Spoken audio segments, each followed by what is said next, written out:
Ce qui est en haut est comme ce qui est en bas, disent nos vénérables ancêtres, pour signifier que le monde visible et le monde invisible sont imbriqués l'un dans l'autre. Cela appelle quelques considérations avant de commencer. D'abord, parlons de Dieu. Qui est Dieu? Pour nos ancêtres, Dieu était une petite étincelle, plus petite que la graine de peau, disent les Dogons, c'est-à-dire plus petite que la graine de fouillon, qui a grandi dans nous et à force de vibrations a fini par atteindre le maximum de vibrations, a donc fait exploser nous pour s'expectorer et commencer à créer le monde. Donc il est sorti d'une graine plus petite que la graine de peau à devenir la force vitale, l'énergie cosmique, à partir de laquelle il a commencé à se distribuer pour créer tout ce qui est naturel et qui existe dans le monde. Donc les plantes, les animaux, les minéraux et l'être humain. L'être humain étant la dernière et la plus perfectionnée de ces créatures. Ce qui nous amène donc à parler aussi de la composition de l'être humain. L'être humain est composé d'un corps physique et d'un corps spirituel. Son corps physique projette une ombre qui s'appelle l'ombre. Son corps spirituel projette une ombre qui s'appelle l'aura, que certains grands initiés peuvent voir quand ils regardent une personne. La couleur de l'aura peut leur dire si la personne est bonne ou mauvaise, si elle est en bonne santé ou si elle est en mauvaise santé. Et à côté du corps physique et de l'ombre qu'il projette, du corps spirituel, l'âme, et de l'ombre de l'âme qui est l'aura, il y a la parcelle d'énergie que Dieu a mise en chacun de nous. C'est ça qui symbolise Dieu. C'est pourquoi on dit Dieu est à la fois parcelle et totalité de tout ce qui existe. Cette parcelle qu'il a mise en nous se trouve dans notre cœur. Car pour nos ancêtres, le cœur est le siège de la conscience et de l'intelligence. Voilà pourquoi ceux qui ont l'habitude de voir la place des vérités où le défunt ou la défunte passe son dernier examen de passage, il voit que c'est le cœur qui est posé sur un plateau et en confrontation avec la plume de la déesse Mate. Parce que c'est le cœur qui produit les pensées, c'est le cœur qui produit les paroles, c'est le cœur qui produit les actes et le cerveau ne fait qu'exécuter. Maintenant, quand survient la mort, qu'est-ce qui se passe? Quand survient la mort, le corps physique est enterré, il disparaît avec l'ombre, l'âme et son ombre, l'aura, disparaissent dans le monde invisible, disparaissent dans l'énergie cosmique, mais il reste la parcelle de Dieu qui symbolise l'être humain. Cette parcelle de Dieu est éternelle. Cette parcelle de Dieu hésite entre le monde physique et le monde invisible pendant un certain nombre de jours. Voilà pourquoi dans des civilisations, dans les variétés de la civilisation négro-africaine comme au Sénégal, au Mali, en Guinée, etc., il y a le sacrifice du 3e jour pour le défunt, 4e jour pour la défunte, 7e jour pour les deux, et 40e jour, les derniers sacrifices et les dernières offrandes pour tous les deux. Parce que jusqu'à ce jour-là, la personne pense qu'elle est encore dans ce monde. Elle voit tout ce qui se passe dans sa maison, mais elle ne peut pas intervenir. Mais au bout du 40e jour, elle sait que c'est terminé, son séjour dans ce monde physique doit être remplacé par son séjour dans le monde invisible. Les Bamana appellent ça Somayalama, c'est-à-dire changement de domicile.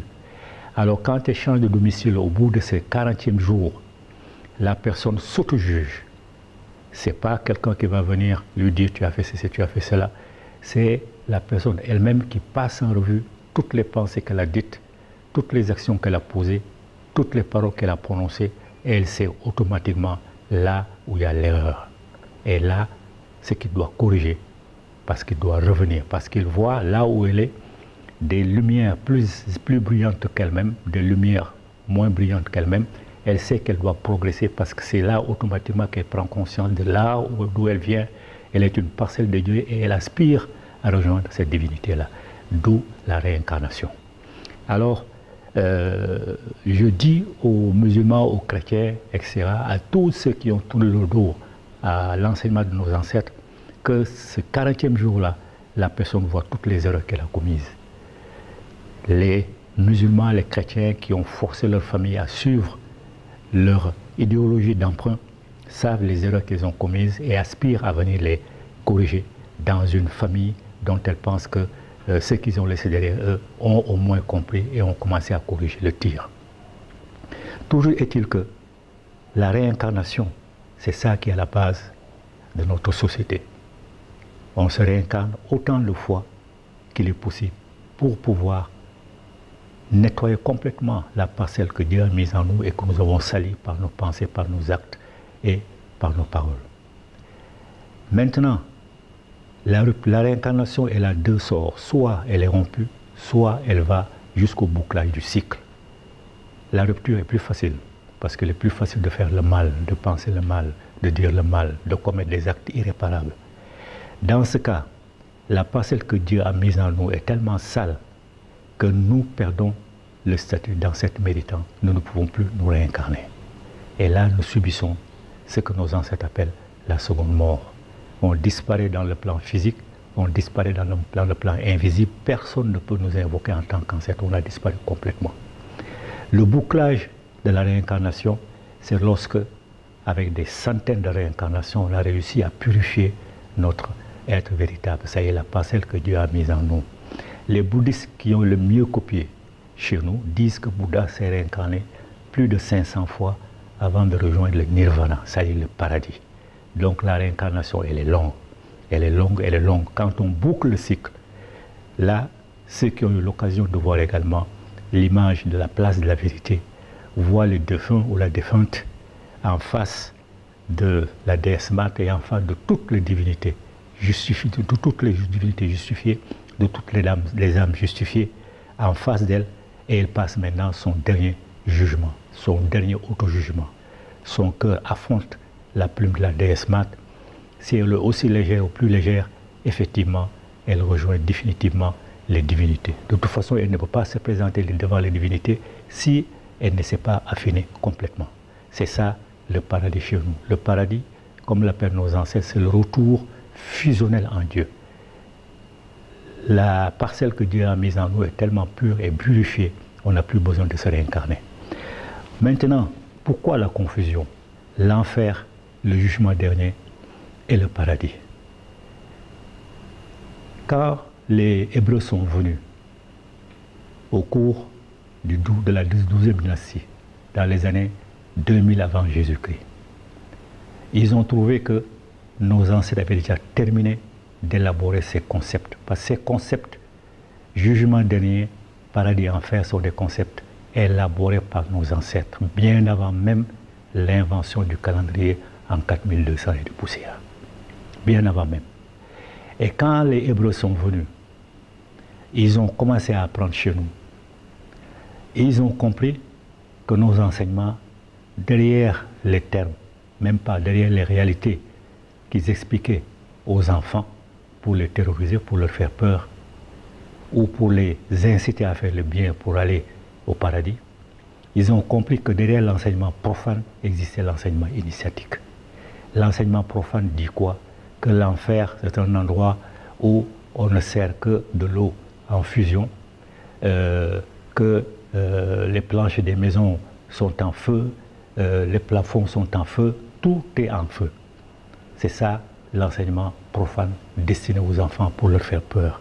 Et que de l'autre côté maintenant, quand on réussit à faire le bien, on va dans les jardins qu'ils appellent le champ des souchets, où on a tous les conforts possibles. Donc, mais les Hébreux, qui sont un peu plus versés dans la spiritualité, ont compris que derrière ces réalités-là, il y a d'autres réalités qu'ils ne peuvent pas percevoir, simplement parce qu'ils n'étaient pas circoncis. Et quand on n'est pas circoncis jusqu'à aujourd'hui, on ne rentre pas dans les sentiers initiatiques. Donc ils ne pouvaient pas percevoir la vérité. Et eux, les Hébreux et les Juifs, ne croient pas du tout en enfer parce qu'ils savent que ce n'est pas vrai. Ce sont les chrétiens, les autres Juifs qui sont convertis dans le christianisme, qui ont cru effectivement en l'enfer. Et à la réincarnation, ils y croyaient aussi, mais au concile de Nicée en 325, ils ont balayé la réincarnation pour qu'on ne voit pas l'influence de l'Égypte et ils l'ont remplacé par le purgatoire. Le purgatoire, c'est un endroit où les âmes salies subissent une certaine punition avant de pouvoir rejoindre le paradis. Donc, eux, ils ont écarté la réincarnation ou la punition entre guillemets, se fait dans le monde terrestre lorsqu'on se réincarne.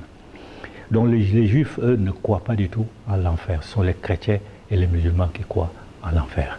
Et qui croient également au paradis, où il y a des jardins, où il y a les houris que l'on offre aux hommes, etc., etc. Mais pour nos ancêtres, quand tu vas dans le centre initiatique, tu es circoncis, on t'explique que l'enfer ne peut pas exister. Parce que ce que Dieu a mis en nous, sa parcelle, elle est purement énergétique.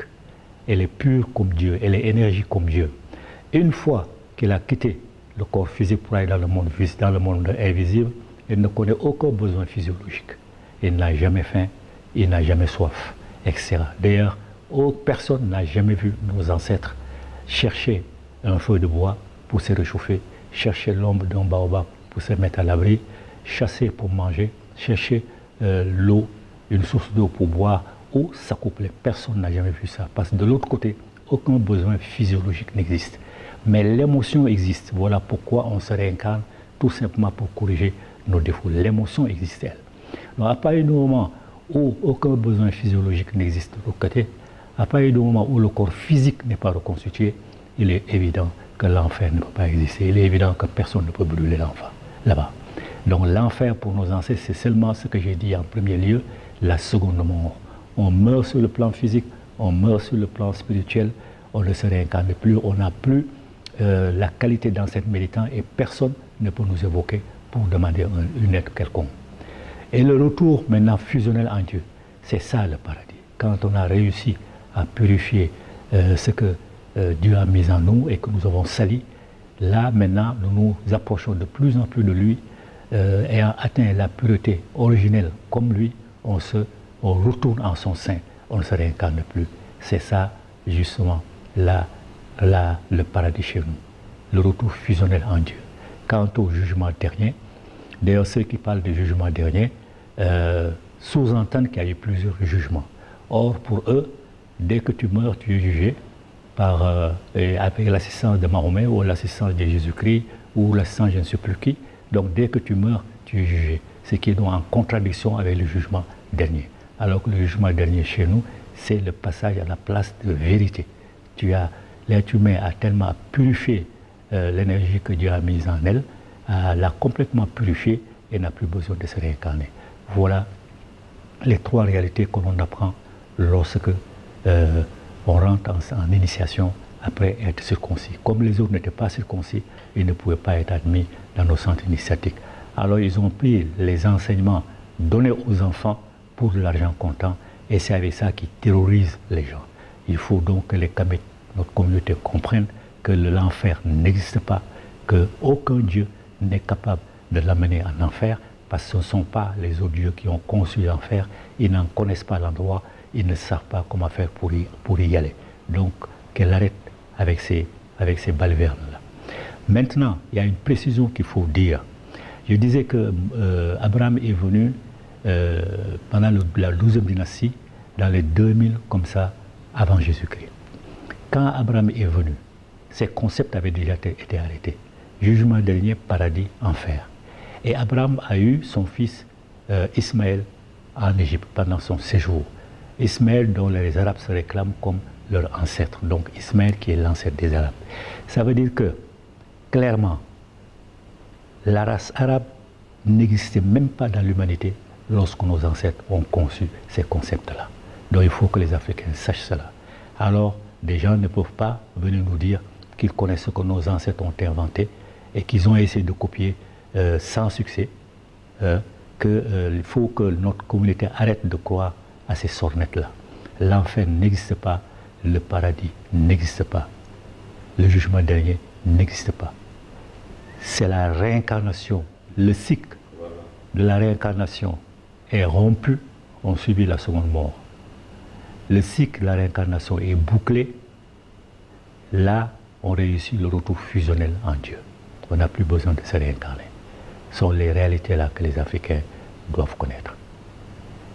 Voilà pourquoi il est important d'étudier ce que nos ancêtres ont dit de l'enfer, ou plus précisément de la seconde mort, du jugement dernier, ou plus précisément du passage à la place de vérité et du paradis, ou plus précisément le retour fusionnel en Dieu.